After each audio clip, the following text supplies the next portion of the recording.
all right, I'm going down to get eggs for Nicole. And she didn't want to be a bother or whatever, so she's like, something like, oh, I can just get them from the store. It's not that important, whatever. But I said, actually, it is important. It's very important. And I feel like, to a large degree, as a culture, our priorities are absolutely backwards. And it's funny because I had a client with a Spanish grandmother, and I channeled her. And I really did not do it justice because I didn't want to trigger people. And it's like, that's not what I should have done, but I wasn't ready at that point to take the thumbs down hits at the time. But her reality, she was so powerful. Like, she's long gone. And, she was the one who was like, women in your culture really have it backwards. They act like the woman's job as like staying home and raising family is like lesser or something. And it's them looking down on it. So it's them looking down on it because she said, I was the grandmother. I was the mother and then the grandmother, and I was abuela, and I was revered, and I helped, I raised my kids, and then I helped my kids raise their kids. And she also made the point that, some women are better at raising children than others, and they helped other women. And there were women who, reminds me of the show Sister Wives, where, like, I saw some show Sister Wives a long time ago, so I was like, what's this about? And look at them. Look at them coming out.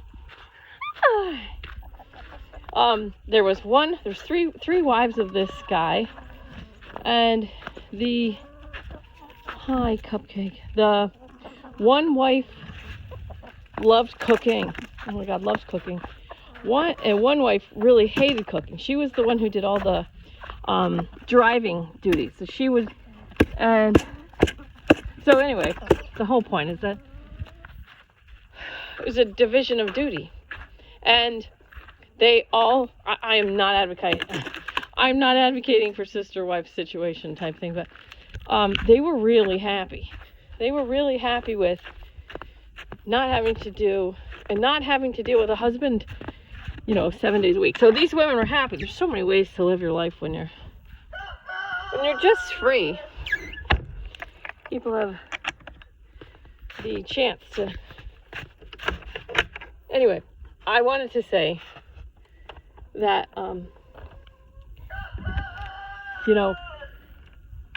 my eggs are better. Our eggs are just better. And look at you. Hi, little girl. You can still fit through the doorway. Oh, God. How cute are you? You came to see me. My little barn dog. Oh, you look so good, girl. I think people have their priorities exactly backwards in a lot of places. And there's this video I found, Dave Rubin talking to a woman who wrote a book about the epidemic of young teenage girls who identify as transgender. And she makes these awesome points. And I would love to share that. But the thing is, I need to be able to write about a paragraph to set it up before I share it, because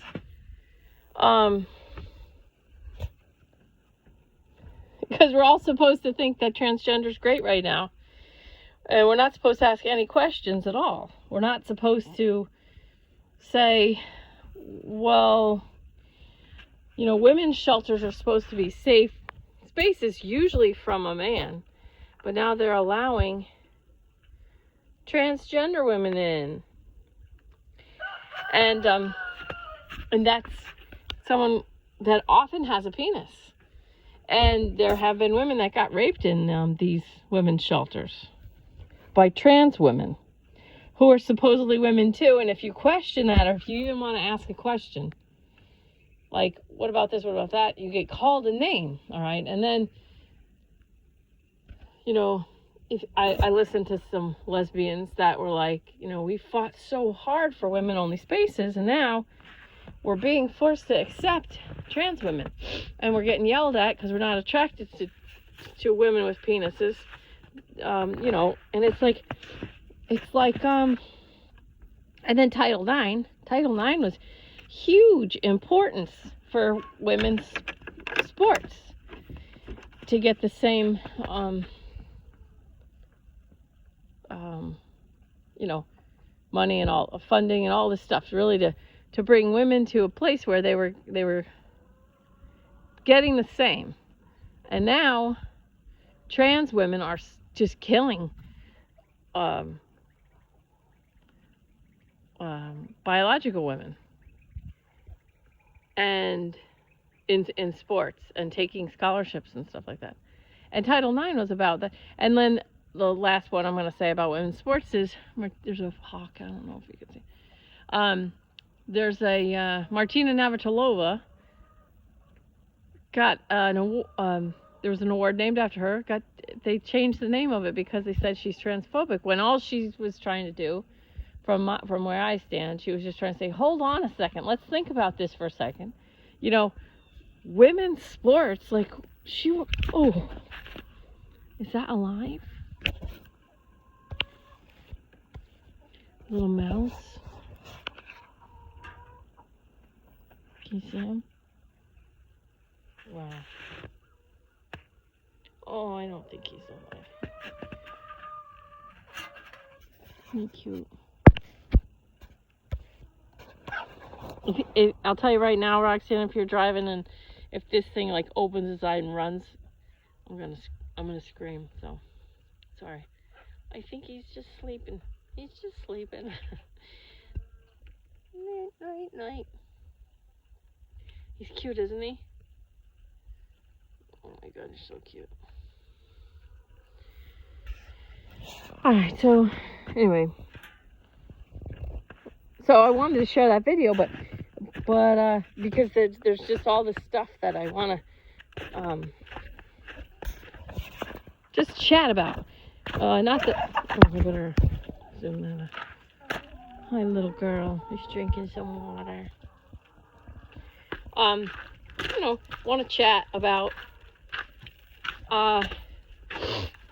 you know, we have these, oh, did you get a worm? Look she got a worm. She got a worm. You did it. But now you dropped it. Where'd it go? That was cool. Oh, did you give it to the big man? Okay. You know, I wanted to find some gloves like my son had. You know, my son's got these great gloves, you know, the patriarchy. He has better gloves than me. Just kidding, of course. I hope you know that. Anyway, this whole situation here that we got,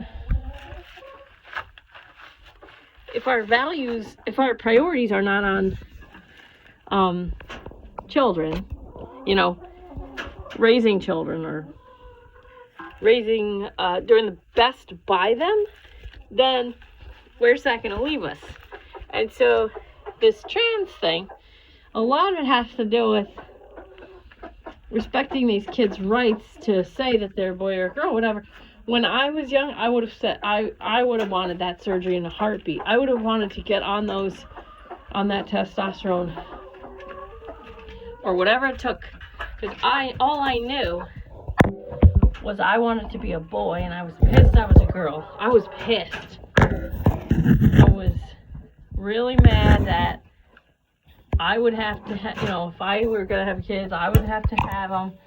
I was pissed. I was pissed at biology. I was mad at God for making me, you know, that, whatever. And now, it's like, come out. Come on.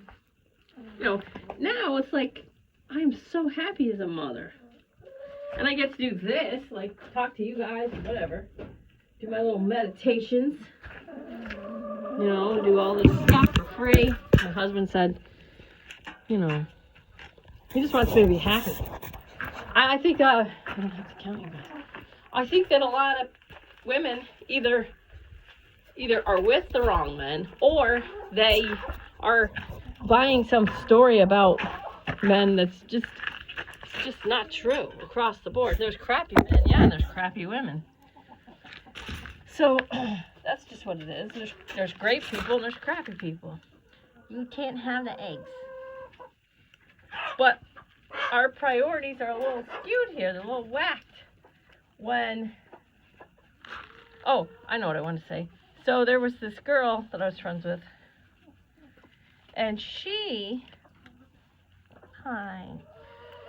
was friends with this woman. Now, we were in our 20s at the time. So we didn't have kids. Neither one of us had kids. She still doesn't have kids. But her friend had a daughter. And this girl I was friends with was relaying this story. So we were judgmental 22-year-olds. No, not judgmental. How old was I? 24-year-old, something like that. We were judgmental 25-year-olds, say.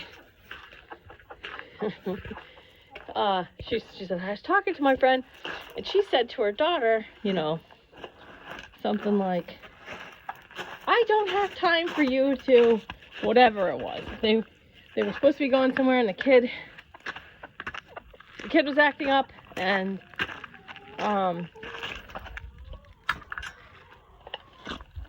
the mother was trying to get the kid to sit in her seat or something, or whatever. The kid was going through having a moment, you know, just having a moment about being unhappy doing something. So my judgmental friend and my judgmental younger self were like, I love before people have kids. They really don't know what it's like to have kids like all the time and never get away. As great as it is, it's a really big growth opportunity, which is code for sucks sometimes. So we were like, she's like, oh my God, I can't believe she was telling her child, like, I don't have time for this right now. And the kid was just feeling a certain way, and she wouldn't address what was bothering her daughters. Like, yeah, we're such good parents when we don't have kids and we're only 25 and we don't know what we're talking about. So we thought that was like bad, you know. And to some degree we were right, because a lot of people don't have time for their kids. And they just have to. I watched my friend before I had kids. I watched a different friend who's like, I think, obsessed with Facebook. I feel like believes that she actually has to do things on Facebook. Like, it's not just that she wants to be on Facebook. I believe she feels like she has to do things on Facebook, that she has to respond to people. I tested her one time by moving away from her just to see how long it would take her to realize that I had moved away from it. It took 40 minutes. She was on her phone for 40 minutes. Just doing all the stuff she felt she had to do. So even though this all started from Nicole, like, doesn't want to bother me with the eggs, and it's not that important. It is that important. What's important is your body. You know, you have to take care of this body. What's important is rest and the food and the mind, like taking care of your mind, meditating. And people think, I don't have time to meditate. That's backwards. You know, they don't have time to meditate daily, right? They don't, and this is going to sound judgmental, but I'm just saying this. They don't have time to meditate. And they don't have time to go outside, take 10 deep breaths and look at the sky. But they find the time to schedule doctor's appointments to get anxiety medication. And they find the time, you know, when my mom was going through cancer treatments and I was taking her these cancer treatments, we scheduled our lives around these doctor's appointments. And we had the time to do it. And I remember after she died thinking, wow, like, there wasn't a chance that the doctor would say, okay, can you come in on Wednesday at 2 o'clock? And we go, no, we're all booked up. We're not going to be able to bring her in for chemo, looking like 2 months out. Like, that did not happen. So I just think that people create, maybe you're born into a family that has a lot of beliefs and they project their beliefs onto you. When I was a little kid, I didn't like church. Well, I loved church. I loved the reverend, and I said, I want to do this when I grow up. When I grow up, I want to be a minister. So I have a ministry license, that I bought online for $70, and I've used it to marry my friends. And, and I jokingly said, like, I can lead you all in prayer because I'm qualified, because I got my minister license off the internet. It's like, there are people who've done massive courses and training in ministry, and that is awesome. And then there are people who just buy it for $70 off a website. I carry it around. It's like Ministry of Life, something like that. No judgment. I mean, I have a pilot's license. I have all these licenses and ratings for flying, and it started somewhere. Wilbur and Orville Wright, like, who gave them their test? It got to be started somewhere. And I love my teachers from Sedona, Arizona, that they charged us for training, and I have a professional healer certificate, but they don't like lay some kind of huge claim to whatever they teach. They charge for their service, but they're not like obsessed with labeling and naming everything.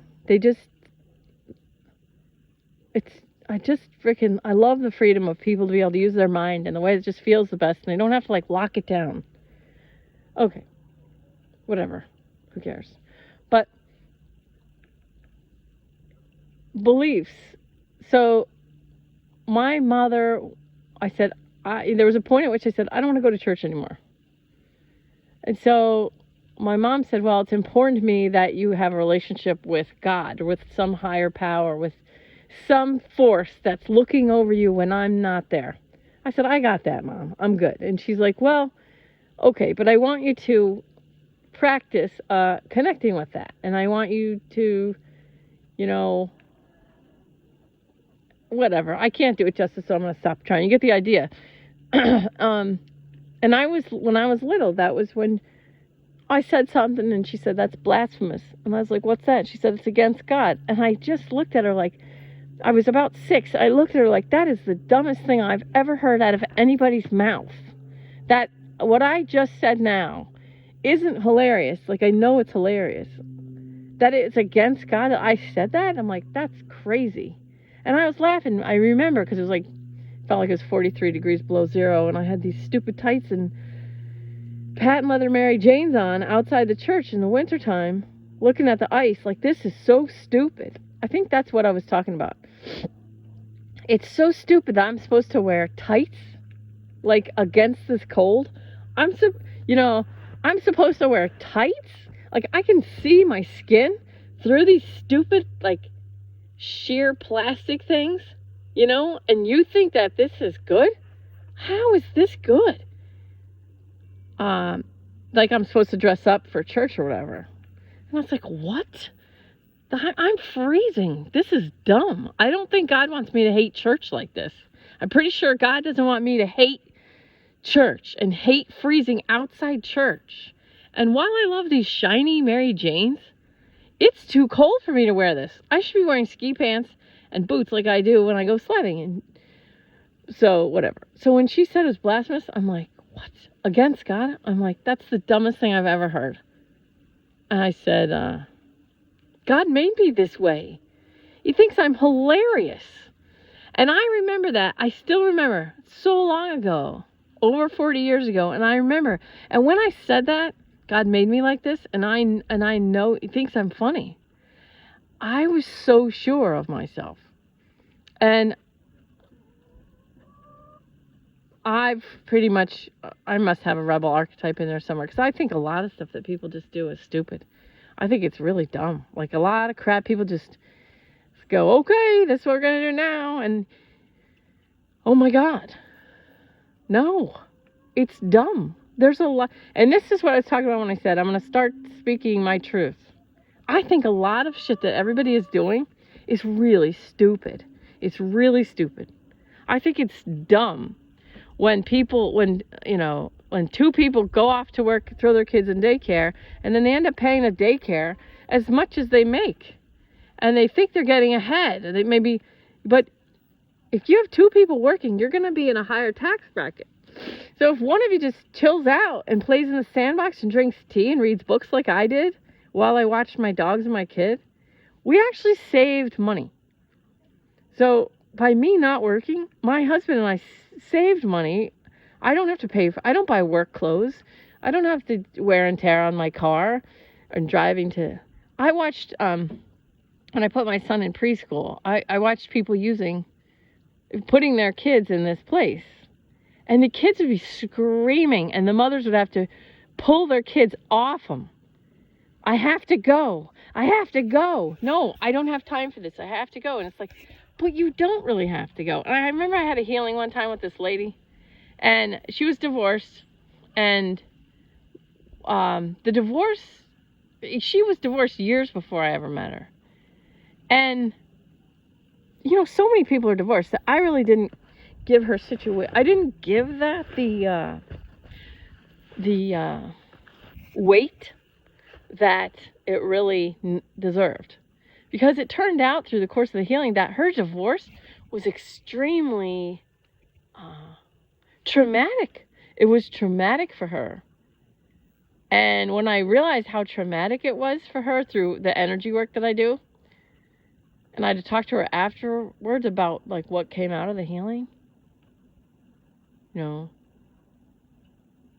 I explained to her how, our society, Western civilization has been getting played for hundreds of years. We've been getting played and just totally screwed with, and today's December 22nd, 2020, and we got this planetary alignment, we got the Christmas star, and we're going to go into 2021, and somebody somewhere said, what makes you people who can't wait till 2020 is over, what makes you think 2021 is going to be better? Like, what makes you think that it can't be worse? and it is. It's like, it's not worse. I'm not saying that it is worse, but I laughed at that. I thought it's like, yeah, and you think that you hired Biden and you think things are going to go back to normal, but you didn't know what was happening when things were quote unquote normal. You had no idea what was being hidden. And a lot of you still don't know, which is totally fine. That's just where we are right now. And it's very exciting to watch people figure things out. And people wake up. And, people are upset about this or that. And while I understand that they're upset about this or that, let me just say, it's beautiful watching people shake off programming and unconscious behaviors. When I started working with my teachers in 2000, when my mother died, April 25th, 2001, and then I started working with my teachers, I think maybe August, September, something like that. That same year, 2001. And they said, they encouraged, well, no, they said, they sort of came from this thing like, we know you want to shift, and so do what we say. And so it was easy for me because I was single and I was just an airline pilot. So one of the things they said is break habits. Habits create unconscious behaviors. So in that, I started walking different ways. And then I started noticing that I was stressing about trying to walk a different way. And I was like, don't stress. So anyway, what happened in 2020 when everything like shut down?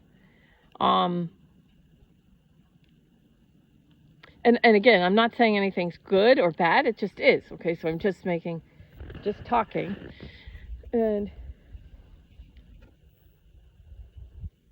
people were forced to break habits, forced to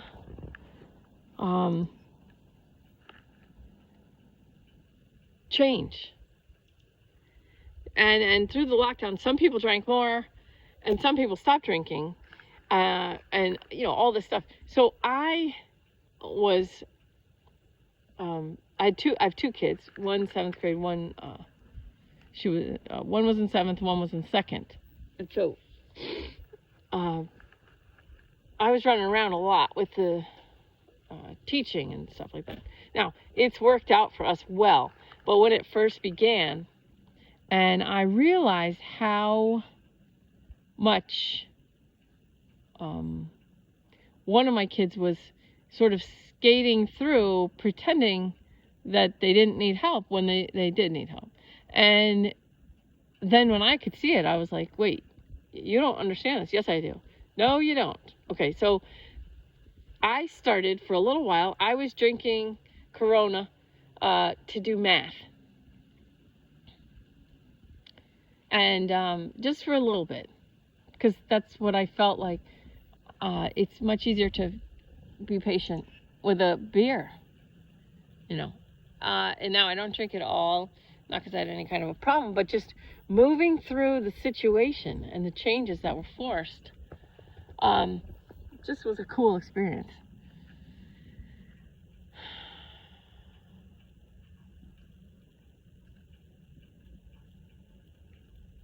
I think I see how difficult it is for people who just want to say, hold on, are we making the right choices here as a civilization? And I'm just going to bring it back around to, the gay women and lesbians. And it's not the same, because I know someone likes one term and hates the other term, and someone else who is the reverse. So gay women and lesbians who have seriously, all they want is to be able to create spaces and like hangouts and meetings and things like this for women only, and they're not allowed to do that. Or they'll be called these names, transphobic. They're not transphobic. That's just silly. And if everyone who, we're all supposed to buy into this, it's like we're not allowed to ask any questions. That's nuts. We're supposed to talk to each other. We're supposed to share our piece of the elephant and put the whole reality together. How many future lesbians and gay women, and men for that matter, won't be that because of a trans movement that allows them to try and switch genders now? And I say try because there's so many people that go back.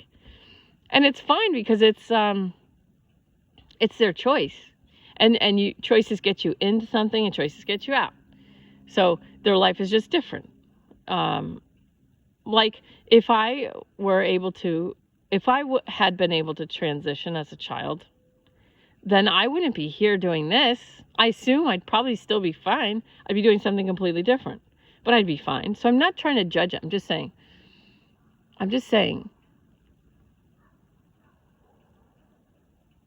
beliefs are causing people pain. And if people are in pain, then they need to look at their own beliefs. It's not my job to make someone look at their beliefs. If they come to me for healing, that's where we go. I've seen cancers created. I've seen fibroid tumors created from a belief. I had one client came to me with 14 fibroid tumors. Each tumor was a time where she was excited about something and then refused to share it because her belief that started when she was 9 years old. I don't want anyone to ruin things I'm excited about, because one thing happened. There was one event at age 9 with her mom, and it created a belief, and that belief, she had to be either in her 20s or 30s. So by ages 20s and 30s, she had 14 fibroid tumors that they wanted to operate on, and she would have lost the ability to have children. And so she said, I'm not ready to lose that ability just yet. And then a week after that, she found me. And so her doctor had scheduled her so she had 2 weeks. And she may have been praying or whatever, praying, whatever, for help in this. And so she was at her job one day, and the person she worked with knew me. And she was talking about this situation, and her friend goes, oh, my friend does healing work. She might be able to help you. So she met me a week after she got her 14 fibroids, like you could see them on the ultrasound or whatever, x-ray. And then she spent 30 minutes with me. I gave her her work to do. Each fibroid tumor represents a time in your life when you felt like this. Okay, so she went home, did the work, and then had her doctor's appointment 1 week later, and all the fibroids were gone. So I don't think people don't seem to be realizing that it's your beliefs that create your reality. This woman, if that never happened at age 9, or if that kind of a thing never ever happened to her at all in her whole entire life, she wouldn't have had 14 fibroid tumors. Now, we're not even allowed to point out like common sense things without being called some sort of a name. Common sense is shit on right now. It's just totally shit on, you know? Why can't people who are, who feel vulnerable stay home and let everybody else have their lives normal? Like whoever wants to can risk it. And then, people who don't want to be risk, people who are afraid of being risked, they can put their name on a place. And I'm happy to do grocery shopping for someone who doesn't want to go out. While I do a grocery shopping trip, I'll do one and drop off I'm not the only person that'll do that. There's plenty of us. Okay, you're not allowed to have common sense right now. And that's totally screwed up. Like, that's screwed up. It's common sense to me that I want to raise my own kids. And I want them to have my personality. And I'd rather chill out in a sandbox. No, people go, oh, you're just lucky. You know what? Everyone's lucky. If you live in some sort of Western country, I've worked out math for people. They were had tears in their eyes because they thought there's no way I'm going to be able to blah, blah, blah. And I just say, yes, there is. Here. And I do the math for them and they cry. I've seen people cry with my math skills. My math skills are so good. But, start looking. What are your belief systems? What can you change? What can you let go of now? I have to make this casserole for this party. 2020 is a little different. You really don't. You don't have to destroy your kitchen. I show up with a big bag of yellow Lay's and a can of dip. And everyone thinks it's so funny. Oh, that's so funny that you do that. But you know what? My kitchen's clean and I just leave all the crap there. I can leave the party whenever I want. I don't have to go in search of my beautiful Christmas spoon that my great-great-grandmother gave to me or some crap like that. And when I show up to a party with a big bag of yellow Lay's, I'm happy. I'm relaxed. Whatever. You don't have to do. What are you telling yourself I have to lose 5 pounds? No, you don't. You really don't. If you're hearing yourself say, have to meditate, that's true. That one's true. I have to eat right. Yes. I need to get rest. Yes. I need to drink more water. Yes. Those are all good ones. Fall back into your own common sense these days. Let this whole thing, everything that's happening, calm and center as much as you can. Meditate. And ask yourself, your guides, if you're connecting with your internal guidance system, and you hear diversity is our strength, you know? And you go, wait a second, is that true? Something about that feels a little off, you know? What's strength? You know? Why does that feel wrong? Or, you know, everyone deserves love and acceptance. Yes, to some degree.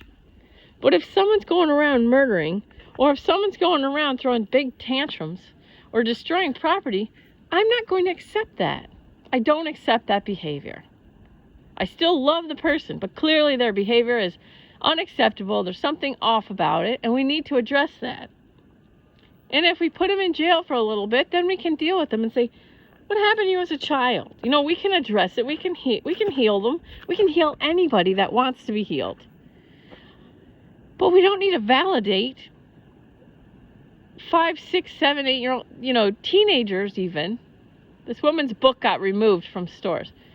And when you hear her explain what happens, why are there more teenage girls that are trans now than ever before? It's like a 4,000% increase. And I'm sure that's wrong, but could be.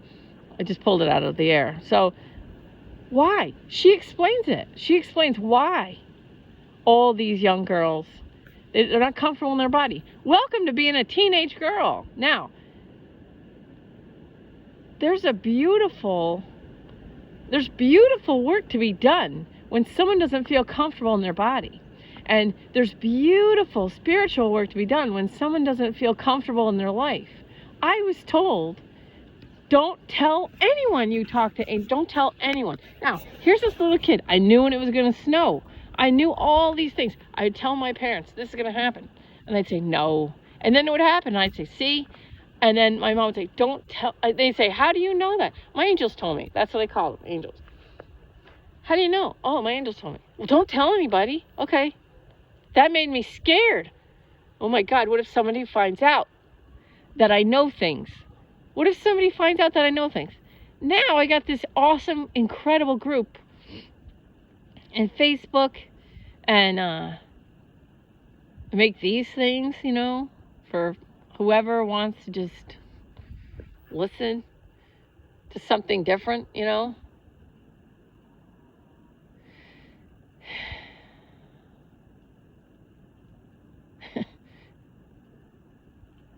Oh,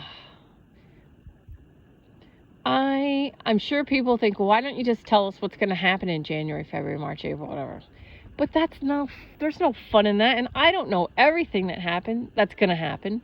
There's too many people with free will choices that I respect, you know, that are putting in. We're all creating together. So I have a strong idea of what's going to happen in January. But I have to say, I've been pleasantly surprised at the way people are waking up. I really, really am. And, you know, I would love every speck of corruption and dark behavior to be revealed right now. But you know what would happen if that happened? People would lose their minds. There'd be people parents of young kids that wouldn't be able to function.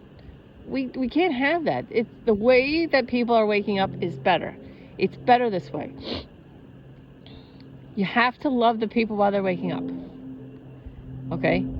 If you know about the Uyghurs and you know about the Falun Gong practitioners getting their organs cut out while they're alive, all these years it's been happening, all these years. And then you look at the WikiLeaks and you see what politicians are, you know, selling their email information. What did we lose? 18 of our spies were killed in China. You know, it's all in the emails, man. No one reads the emails. They watch these shows with people telling ignorant points of view, and they call it the news. That's not the news. That's not the real news. The real news is what people think is the news. What people want to believe. Oh, they're telling us the truth. Why would they tell you the truth? Why? Why would people who are making millions and billions off disgusting, depraved, heinous behaviors, why do you think those people would tell you what they're actually doing. That's stupid. No, of course they're going to keep doing what makes them millions and billions and trillions. They're going to keep doing that. It's stupid to think that you can turn on the news and get the full truth and then go on Twitter or any sort of social media and fight with the point of view that was given to you, or the belief that was given to you, or the system that was given to you. It's stupid. That's just stupid. You know? But it explains why, it explains why you can still get alcohol and abortions right now, but you can't go to church. Yeah. And it explains why, rules for thee and not for me. Dude, it's all, if you stand far enough back and you just ask your heart the right questions, like, is this as stupid as I feel like it is? Yes. It's stupid. And AJ said, watch the mandates. What's with mandates? I don't want to make this video any longer. But I love you. And, don't get mad at people who vote for someone that keeps corruption going. If they vote because they want things to go back to normal. They don't know what that means. You cannot get mad at people for being ignorant. Just pray for them. Fill them with light. They don't know. Forgive them, Lord. They know not what they do. Seriously. You've got to really get in that. If you want to be happy, if you just want to be happy. I've had people show up. I'm so tired of not being happy. And they're so happy now. The key to being happy is to examine your own beliefs. Examine your own beliefs and go ask your heart, am I screwing myself out of happiness? Am I screwing my own happiness? Am I screwing myself out of my own happiness with these beliefs? Because you just might be. All right? I love you.